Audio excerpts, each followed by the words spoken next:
இங்கே ஒரு வேட்டைக்காரன் வேட்டையாடலான்னு காட்டுக்கு வரான். அப்போ அவன் முன்னாடி ஒரு அழகான கொழுத்த 30 கிலோ கொண்ட ஒரு மான் நிற்குது.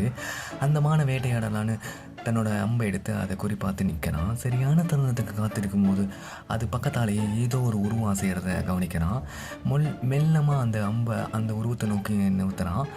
இப்போ பார்த்தா அந்த முதல்ல பார்த்த மானை விட இந்த மான் ரொம்ப அழகாகவும் ரொம்ப எடை கொண்டதாகவும் இருக்குது. இந்த மானை நோக்கி எய்ம் பண்ணிட்டு இருக்கும்போது அந்த இரண்டாவது மான் திடீர்னு ஓடிடுறது. இதை பார்த்து அந்த வேட்டைக்காரன் ஐயோ என்னடா இப்படி ஆயிடுச்சு அப்படின்னு ஒரு கவலையோட முகத்தை வச்சுக்கிட்டு அடுத்த அந்த முதல் பார்த்த மானை ஐம் வைக்கிறான். அங்கே பார்த்தா அந்த முதல்ல பார்த்த மானும் அங்கே இருக்காது. இப்போ பெரும் ஏமாற்றத்தோட அந்த வேட்டைக்காரன் அந்த இடத்த விட்டு நிகர ஆரம்பிக்கிறான். இந்த கதை மூலம் நமக்கு என்ன புரியுதுன்னா, ஒரு காரியத்தை எடுத்தோம்னா அதை முழுசாக முடிச்சிடணும். ஆற்றுல ஒரு சேத்துல ஒரு கால் வச்சுட்டு அவஸ்தைப்படக்கூடாது. இந்த வீடியோ உங்களுக்கு பிடிச்சிருந்தா சப்ஸ்கிரைப் பண்ணுங்கள், லைக் பண்ணுங்கள்.